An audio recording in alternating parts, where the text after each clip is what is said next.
Hello guys, स्वागत है आपका केओ ट्यूटोरियल्स में। आइए शुरू करते हैं अगला पार्ट इस ट्यूटोरियल का। यहाँ पर हम एक ब्रेक वैन जो ब्लेंडर में मॉडल कर रहे थे, इसे कंटिन्यू करेंगे। सो थोड़ा सा आगे मॉडल करेंगे। सबसे पहले यहाँ पर कुछ चीज़ें जो बाकी है वो मैं डुप्लीकेट कर लेता हूँ इसकी। यहाँ पर जाकर शिफ्ट डी प्रेस करता हूँ और इसे मैं यहाँ पर शफल करता हूँ और इसे मैं रोटेट करके वाई एक्सिस में 90 डिग्री कर लेता हूँ और एक्स एक्सिस में भी इसे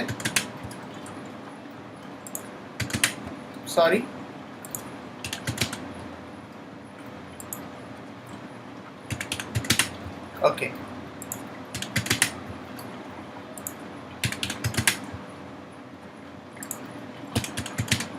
इसके बाद यहाँ पर जाकर इसे मैं स्लाइटली शफल कर सकता हूँ। अगर मुझे लगता है कि मुझे इसे शफल करना है तो मैं शफल कर सकता हूँ, या स्केल करना है तो मैं इसे स्केल इजीली कर सकता हूँ।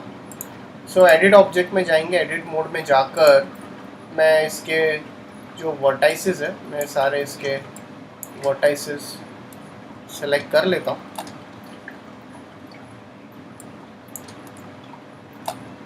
सारे वर्टाइसेस आप एक बार सेलेक्ट कर लीजिए और इसे आप इस तरह से ऊपर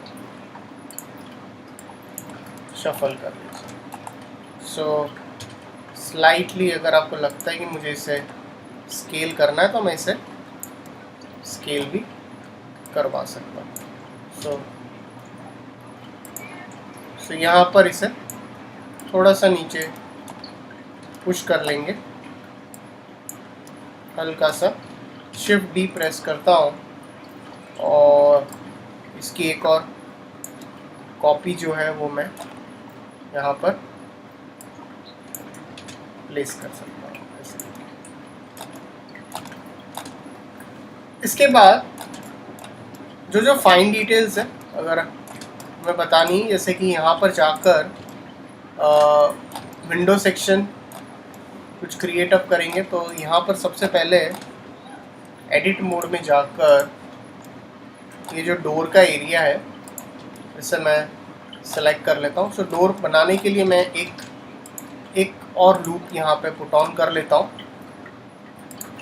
फेसेस में जाता हूँ और इसे मैं यहाँ से थोड़ा सा इंसेट कर लेता हूँ और एस प्रेस करता हूँ और एक्स करके आपको जो एक्सिस में इसे स्केल डाउन करना है तो आप इसे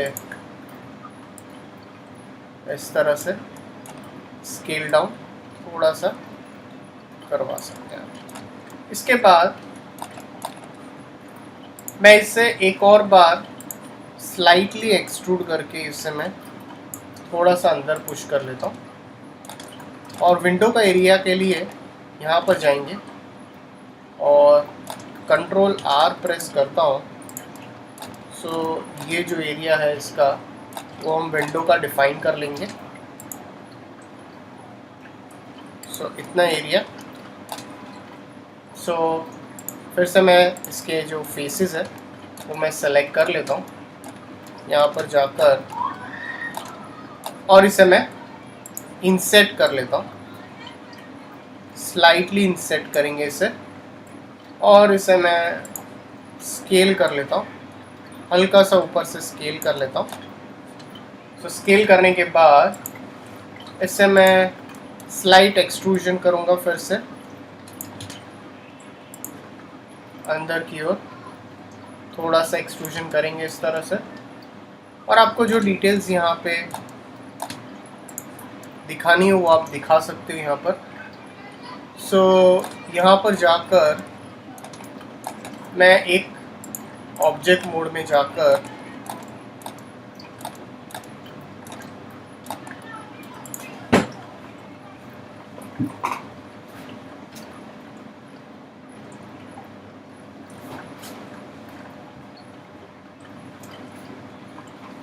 एक मैश में जाके एक क्यूब ले लेता हूँ। यहाँ पर मैं क्यूब को थोड़ा सा शफल कर लेता हूँ इस तरह से।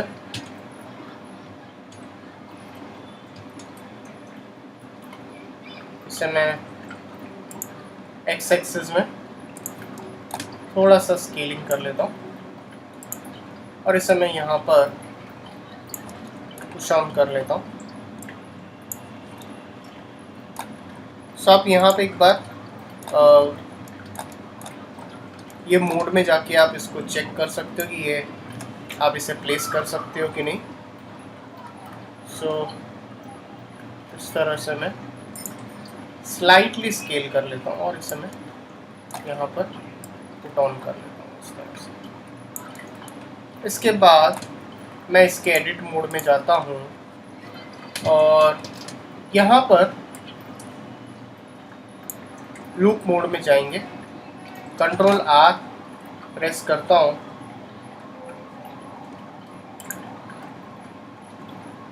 और आपको मल्टीपल लूप्स डालने तो आप मल्टीपल लूप्स भी यहाँ पर प्लेस कर सकते हो इस तरह से। और इसे मैं ओके कर लेता हूँ। इसके बाद एक और लूप में यहाँ पर प्लेस ऑन कर लेता हूँ। सो इसके फेसेस में जाएंगे। सो एक एक फेसेस में लीव कर लेता हूँ यहाँ पर इस तरह से, और फिर इस तरह से मैं इसके फेसेस सेलेक्ट कर लेता हूँ और इसे मैं इंडिविजुअली इसे मैं इंसेट कर लेता हूँ। फिर से एक बार आप इसे स्केल करेंगे इस तरह से और स्लाइटली मैं इसे यहाँ से बेवल नहीं करेंगे, मैं इसे स्लाइटली एक्सट्रूड करना तो कर सकता हूँ। एक और बार इसे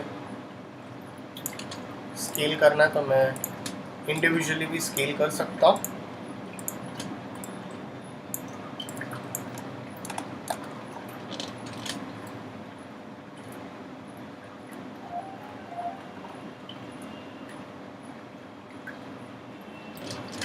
सो एक बार सेव कर लेता हूँ फाइल को।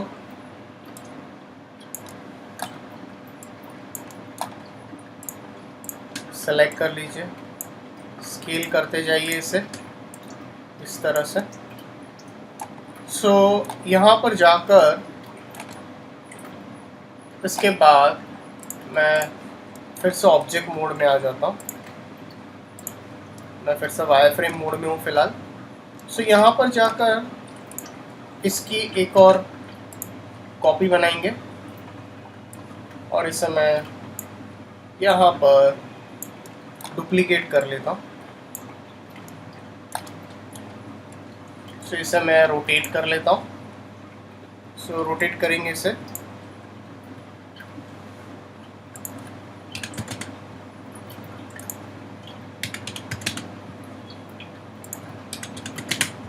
सो यहाँ पर इसे स्लाइटली ऊपर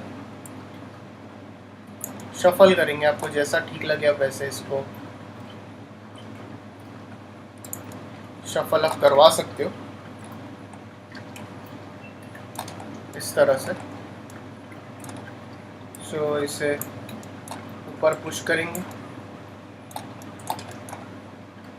थोड़ा सा अंदर। अगर आपको लगता है कि मुझे इसे स्केलिंग करना चाहिए थोड़ा थोड़ा तो आप इसे थोड़ा थोड़ा स्केलिंग भी करवा सकते हो।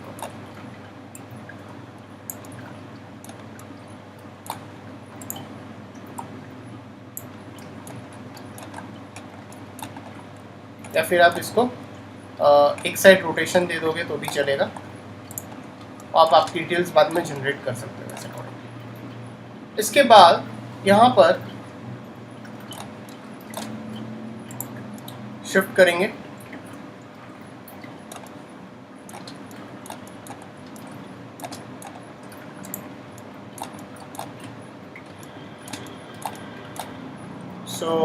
इसके एडिट मोड में जाएंगे और जो इसके वर्टाइसेस है वो सेलेक्ट करके यहाँ पर शफल करेंगे।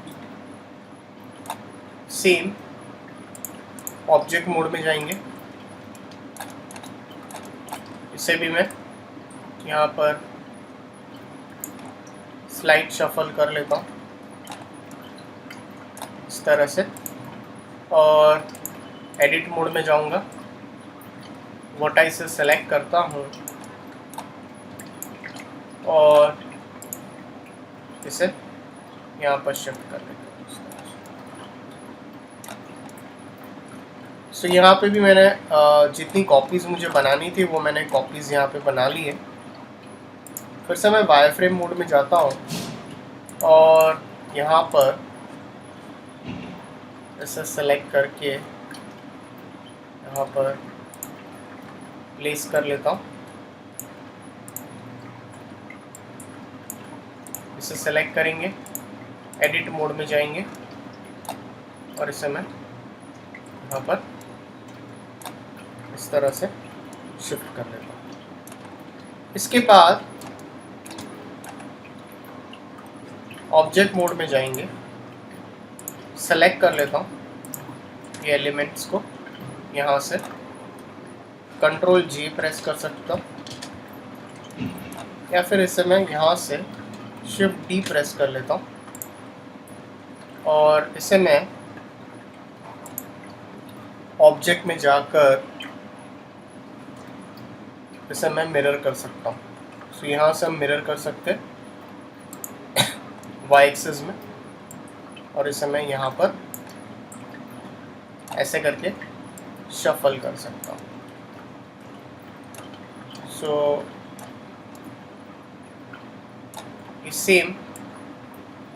सेम इसी तरह से आप इसे भी सेलेक्ट कर लीजिए, शिफ्ट सेलेक्ट कर लीजिए और शिफ्ट डी प्रेस कर लेता हूँ और यहाँ पे ऑब्जेक्ट में जाके मिरर में जाके वाई कर लेता हूँ और वाई एक्सिस में इस तरह से मैं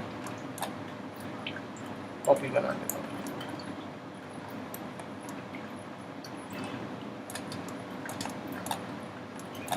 अगर एक बेसिक सा मटेरियल अगर मुझे इसके ऊपर देना है तो मैं एक बेसिक सा मटेरियल भी दे सकता हूँ इसके ऊपर।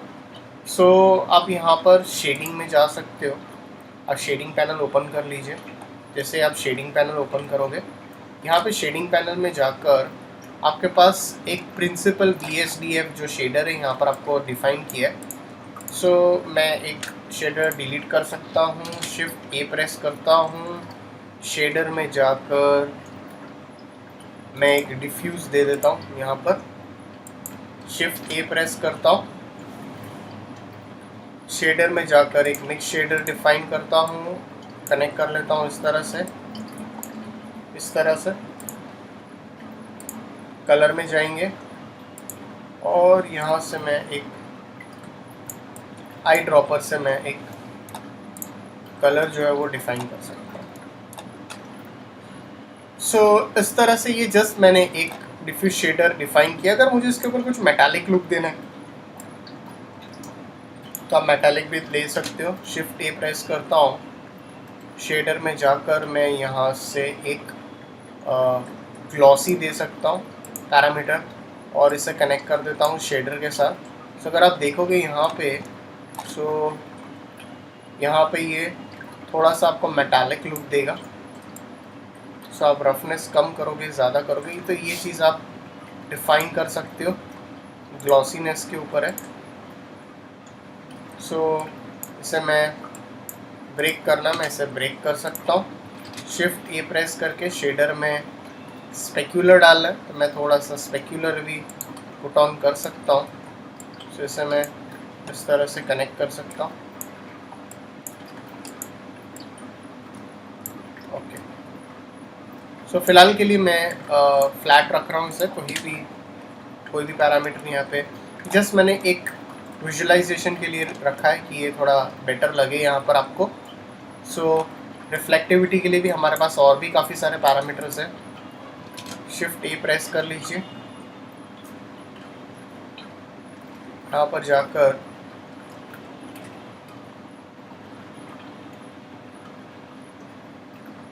आप ग्लॉसी दे सकते हो। तो ये आपको यहाँ से शाइन दे सकता है। सो किस तरह से पता चलेगा, आप यहाँ पे बैकग्राउंड देख रहे हो, आप बैकग्राउंड में जाकर यहाँ से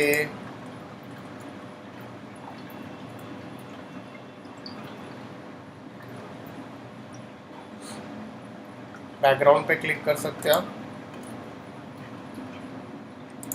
कलर में जाइए, एनवायरनमेंट टेक्सचर में जाइए और यहाँ से आप कॉल कर सकते हो। डेस्कटॉप पे जाएंगे, डेस्कटॉप पे जाकर अगर आपके पास कोई HDRI है, आप HDRI इस तरह से असाइन कर लीजिए और आप ये देख सकते हैं ये काफ़ी ज़्यादा आपको रिफ्लेक्टिव पता चलेगा। ये देखो, ये काफ़ी ज़्यादा हाईली रिफ्लेक्टिव है, ये रिफ्लेक्टिवनेस कम करेगा यहाँ से। तो ये आप देख सकते हो कि अगर मैं इसका रिफ्लेक्टिव, ये देखो ये रिफ्लेक्टिव हो जाएगा, काफ़ी ज़्यादा हाईली रिफ्लेक्टिव। सो रिफ्लेक्टिवनेस, अगर आपको ग्लॉसीनेस नहीं चाहिए तो आप यहाँ से ग्लॉसीनेस डिलीट कर दीजिए। तो ये जस्ट मैंने विजुअलाइजेशन के लिए मैंने रखा हुआ है यहाँ पर। यहाँ पे मैंने एक एनवायरनमेंट यूज़ किया था, वो आप एनवायरनमेंट का यूटिलाइजेशन इस तरह से कर सकते हो। इसके बाद ये सारे एलिमेंट्स मैं यहाँ पर सेलेक्ट कर लेता हूँ एक बार।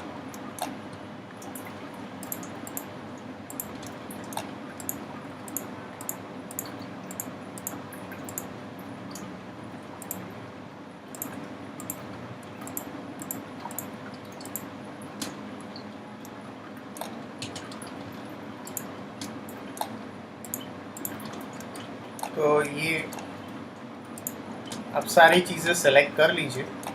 इसे डिसेलेक्ट करता हूँ, मैं मॉडलिंग पैनल में आ जाता हूँ फिर से एक बार।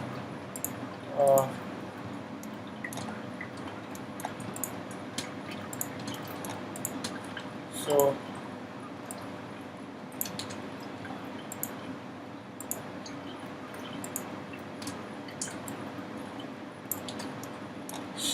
कंट्रोल जी प्रेस कर सकते हो आप इसे। कंट्रोल जी से आप